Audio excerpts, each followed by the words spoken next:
We're going to take a look at the spawn menu. It's probably the menu you'll use most when you're a Game Master. It allows you to spawn all the different objects within the TSN sandbox. So on my left I click this menu here and you get this control panel. It's separated in several different parts. The side value and the actual number itself is just an indicator. It tells you which side value the ships that you're creating will spawn on, or the objects that you're creating will spawn on. You can change the side value manually by clicking on change and then selecting one of the other numbers, and it will manually change that side value.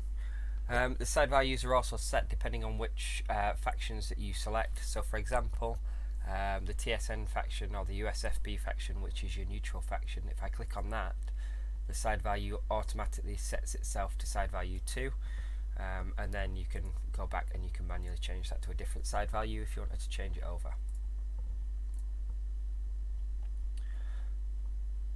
Below the side value you've got these different buttons. I'm just going to clear that menu.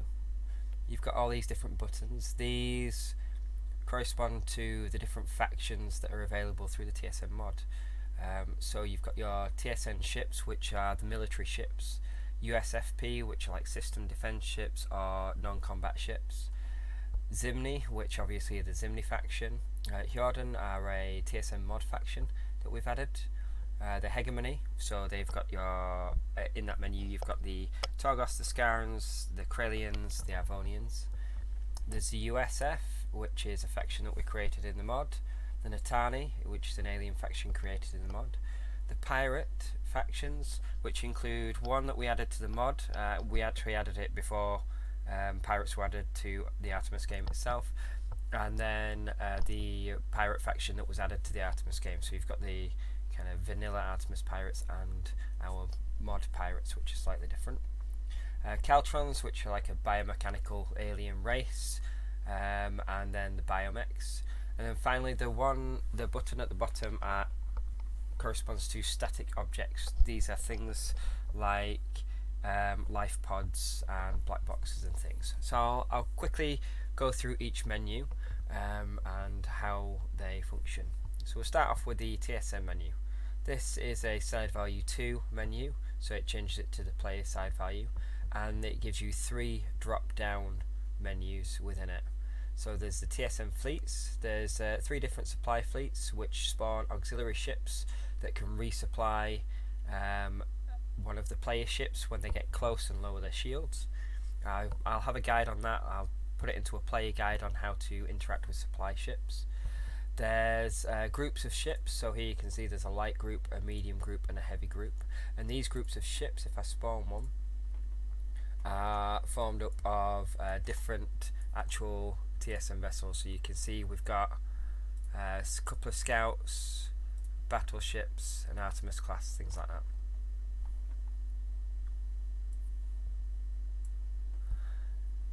The next menu allows you to just spawn individual ships. So I could, for example, spawn one of the fighters or bombers. I could spawn a battleship individually. So this one here is a battleship that's just spawned.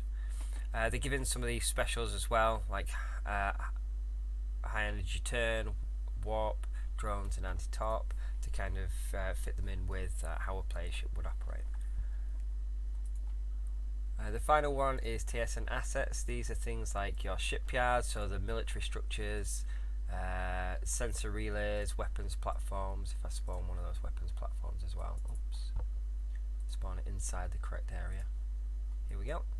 So you can see I've got a weapons platform spawned there, and I've got a shipyard that's spawned here. Okay. If I wanted to spawn any of these on a different side, for example, if I wanted some ships that had switched sides, or for some reason were a target in a mission, I can change the side value here, and then I could go and I could and spawn a new ship, and that ship is now on the enemy side value. On the science screen you'll see it comes up as an unidentified contact, which science then has to scan, and that will appear as a battleship. So there we go. so you can actually have them as enemy ships as well. Okay, I'm going to very quickly clear those out with this delete ships. There we go. Next up is the USFP menu. It's very similar. I've organised them into these different menus. So you've got civilian USFP ships. So these are include mod ships, but those are all your non-combat ships. The military ones. So you've got your basic escorts, destroyers, and then 2 extra ships: a patrol boat and a corvette, which again are part of the TSM mod. There's a fleet, so you can create little convoys. So for example, here is a small mining convoy, so they are an escort with these Gaspod mining class ships. Those are mod ships again, and a bulk cargo, so you can see you can create these little mining ships that are going to be flying about. And then there's USFP assets, which predominantly are your bases, so you can create individual bases and sensor relays, things like that. Things like the Denabite refinery can be created as a base, so the ships can dock there as well, and the factory as well. Right. Next up, we've got Zimny. Again, you've got single Zimny ships, and then you've got fleets of ships. I'm going to expand these in the future, so you get like a medium group and a heavy group. So the heavier it is, the more ships you usually have, and the heavier class ships will appear. There's the Hjordan, which again, when you've got single, you've got fleets, and then you've got like a base as well. The Hegemony is obviously your Kralians. So I've organised them in several different ways. You've got Hegemony fleets, which include light, medium, and heavy Kralian fleets, Torgoth fleets, so that's just pure Torgoth ships, and Arvonian fleets, so that's just pure Arvonian ships. There's also Scaran fleets, which are just Scaran ships, like 2 or 3 Scaran ships gathered together. There's mixed fleets, such which will give you a mix. So if I do a heavy mixed fleet here, you'll see in the mixed fleet I get a mix of Kralians and Torgoths. And then I also created carrier fleets, which include Kralians, Torgoths, and Arvonian carriers in there. So you can have like with carriers or without carriers. It just gives you much more variety. Command fleets include command ship.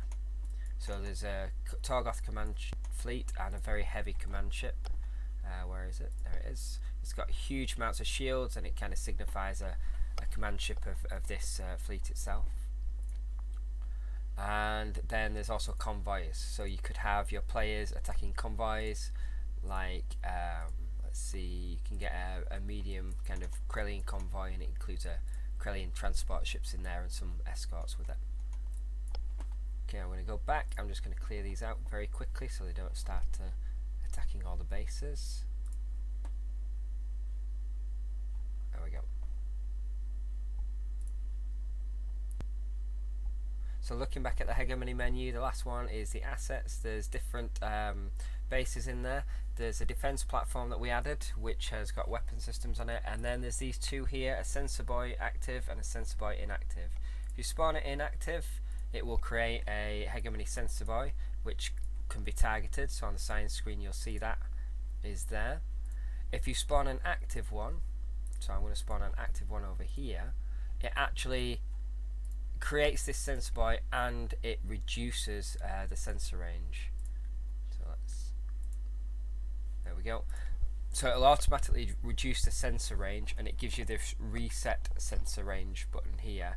That reset sensor range button stays there until you click it, and you'll see on the sign screen the contacts have completely disappeared, so that you can't actually see them anymore. It's reduced the sensor range of the player ships. If I click reset sensor range, it brings it back. So you can simulate a scrambling system. For example, in an enemy system, you could spawn a couple of these active sensor relays. The players have to go around, destroy them all, and then they can see the rest of the sector, for example. Just gives you different options for missions. Let's see. The USF is a faction that we added. So these are quite heavy ships, and there's 3 different fleets to choose from there: a light, a medium, and a heavy fleet. The Natani are an alien faction. You can see here as well, as I select these, they switch to a different side value. So the Natani is side value 4, the USF side value 3, the Hegemony are side value 1. The top 4 are all player side value because they're all neutral or allied to the player. So the Natani, you've got single Natani ships, you've got small fleets, and then like a Natani base as well. The pirates, you've got the Skull Pirates, which are the actual standard pirates in the Artemis game. We call them the Skull Pirates because they had like skulls carved onto them. There's the Euphini Pirates, so there's 3 different pirates to choose from there, and then there's like an asteroid base as well, so you can create a pirate asteroid base as a target. This asteroid base belongs to the Euphini Pirates. It was a theme that we had going on in the Euphini Expanse, so we kept those in. Caltrons, so already said, they're like a biomechanical race. They're very difficult on when you get past the primaries. So you've got a primary and a tertiary. Those are quite easy to come across, but the duodenary and the swarms and the super swarms are extremely difficult for players to take on. You've got to have 2 or 3 ships attacking those, and they've got to think very carefully. Again, I organised them into 3 different groups. So a scout group's only a small group of relatively easy target, whereas an invasion fleet's a really large group with swarms that will spawn fighters as well. The last one here is the Biomechs. So the Biomechs are set to size 7, and you've just got the 4 different stages of Biomechs.